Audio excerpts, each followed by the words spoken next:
I love retro handhelds. I mean, I really, really love them.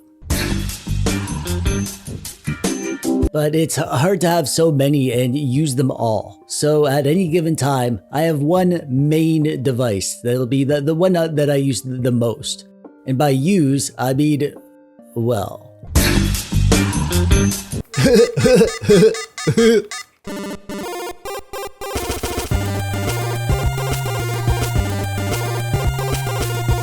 Hello, hi there, I'm TechDweeb, welcome. Thanks for clicking on the video today. Any parent who has more than one kid has a favorite kid. And if they say they don't, they're lying. This whole I love you all equally is total bullcrap, and everybody knows it. Sorry to break it to you. And just like how your parents loved you very, very much, but they loved your big brother just a little bit more, our retro handhelds are no different. Even if we love all of our tech toys, at any given point, we all have our favorite device. Even before I was a big famous YouTuber, I had a pile of handheld gaming devices, and back then I had my favorite. And with each wave of new devices, there's a chance that one of them will dethrone my old favorite and take its place in my heart as my current favoritist little retro gaming buddy. The problem with switching from one main device to another is that it can take a long time to really set up a device to your preferences. Sure, it only takes an afternoon to add some ROMs and scrape some art and choose some RetroArch settings, but it takes weeks of using a device constantly to really learn what makes it tick and to tweak every little thing about it so that the experience of using that device is as good as it possibly can be. And when you have a ton of these things, picking a device that will be that device, the one device that you go to time and time again, the device that you actually take the time to dive into and really get it just right, it's a big decision. Seriously, it keeps me up at night.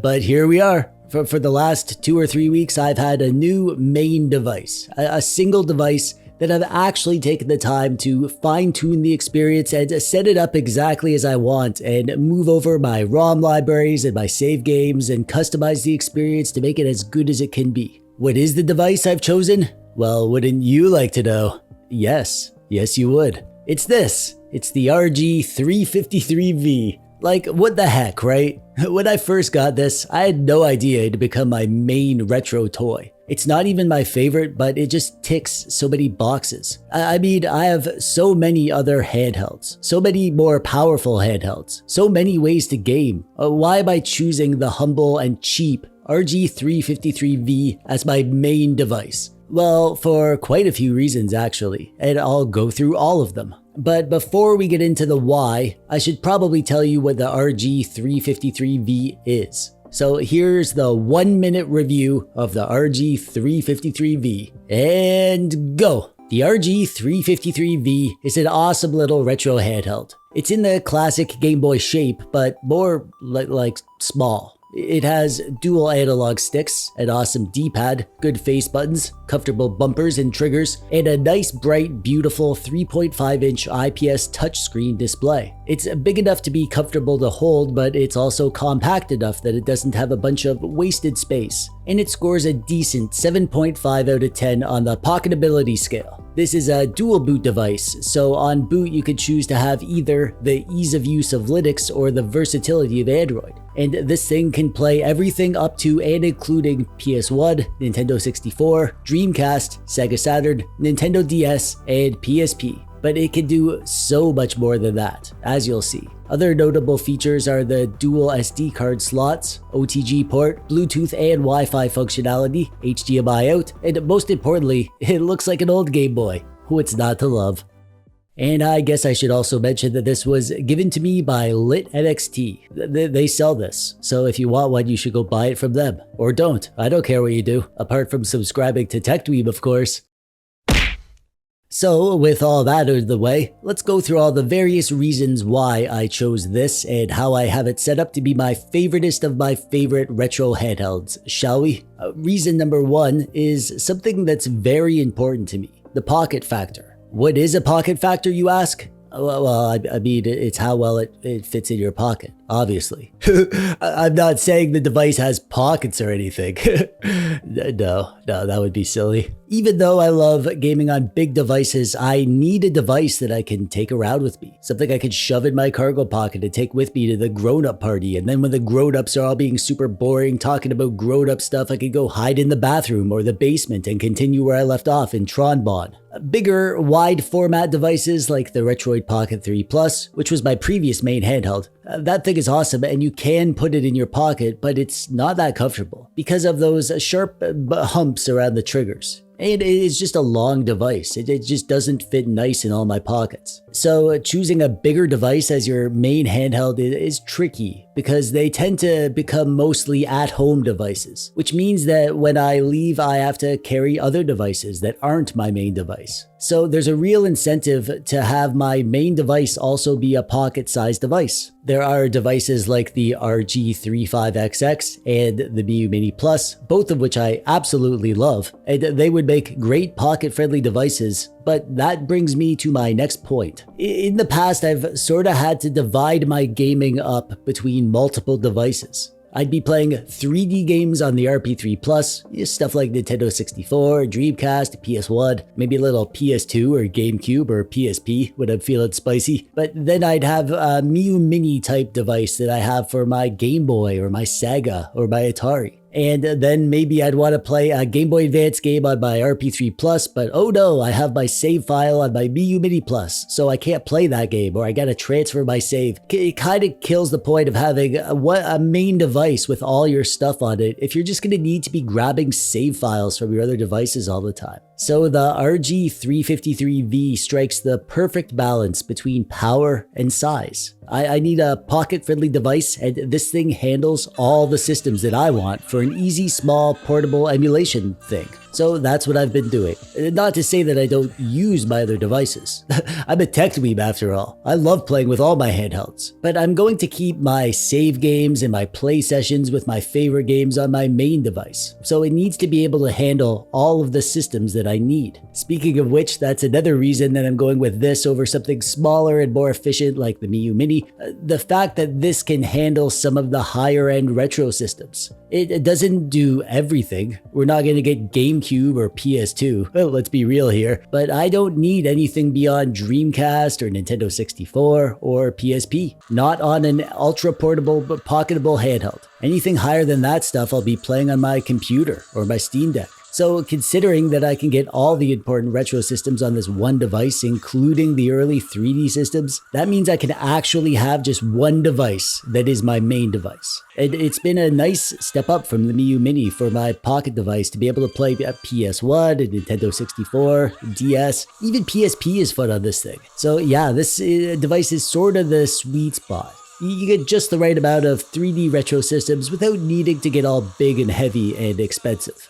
The keen-eyed amongst you might have noticed that I have some nice custom buttons on this. I got these buttons from Sakura Retro Modding on Etsy. The buttons that came on this thing were fine, but I really wanted the two-tone button layout. Black and red, retro style. And to have the A and B buttons be convex, but the X and Y buttons be concave, like a Super Nintendo controller. I love the feel of these buttons. It's a tiny little change, but it made a huge difference. Another thing that I did was change the battery. The battery that came with this was 3200 milliamp hours, I think, but I upgraded to a 3800 milliamp hour battery. I do not recommend doing this. The battery that I ordered didn't have the right connection, and I ordered some adapters, but I messed that up and they were the wrong connection size, so I had to cut the wires and MacGyver it together myself. In the end, it worked, and I'm happy that I have a bigger battery, but there's lots that could go wrong, and it's just really finicky. I just wanted to show you that I did this because it's kind of neat, I guess. Another major thing that I did that really changed the experience is I ditched the system that came on the device and went with custom firmware. There are two main custom firmwares to choose from, ArcOS and GelOS. I went with ArcOS because I've heard so much good stuff about it, specifically on the RG353V, and also it has OTA updates, which I don't think GelOS is doing anymore. I experimented with a few themes before settling on this one, and I went through and scraped all the box art. And I also took a lot of time to organize the ROM libraries on this thing. This was the first time that I've really gone through my ROM sets with a fine-tooth comb to get out any little straggler non-games or compilations or prototypes. And ArcOS is great for this because you can do file management right there, right in the front end on the device. And it has awesome built-in metadata scraping so that it tags the games with the correct game names and pulls down the descriptions of the games. And I can favorite and delete games right through the OS menu. I might do a separate guide for ArcOS, give you a tour and show you how to install it, the best ways to configure it. Let me know in the comments if that's actually something that you'd be interested in watching.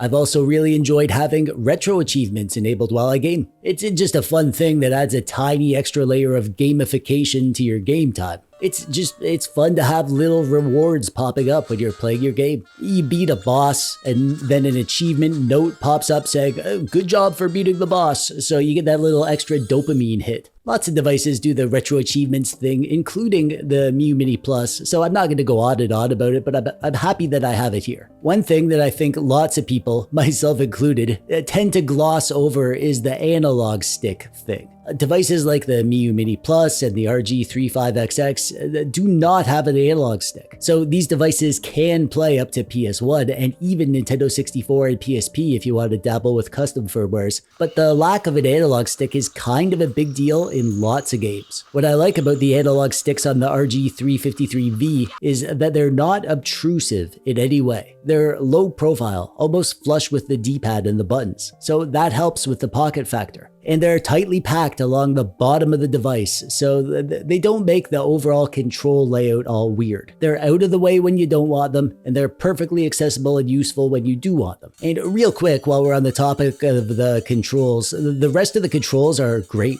I'm not going to go into detail, but I've come to really love the way the controls feel. The ergonomics of this thing. It feels like home now. Also, the RG353V is a great docked device. We have a mini HDMI hole on the top, which means we can get video out. So just get a mini HDMI dongle and shove it in the dongle hole, and you can have this thing show video out. And when you're doing that, it displays in widescreen. So you can play Game Boy Advance and PSP without being constrained to 4x3 screens. And you can connect Bluetooth controllers. So you can essentially turn this into a home console. Now, you can do this on lots of devices. This is nothing new. I've showed it off on lots of devices in the past. But what is new for me here is being able to do this with my daily driver. I've never been able to have a device that rides in my pocket, my main device that I use all the time, also be able to plug into a TV and continue my games on a big screen. This is just another thing that I've discovered that I love having on my little Game Boy buddy.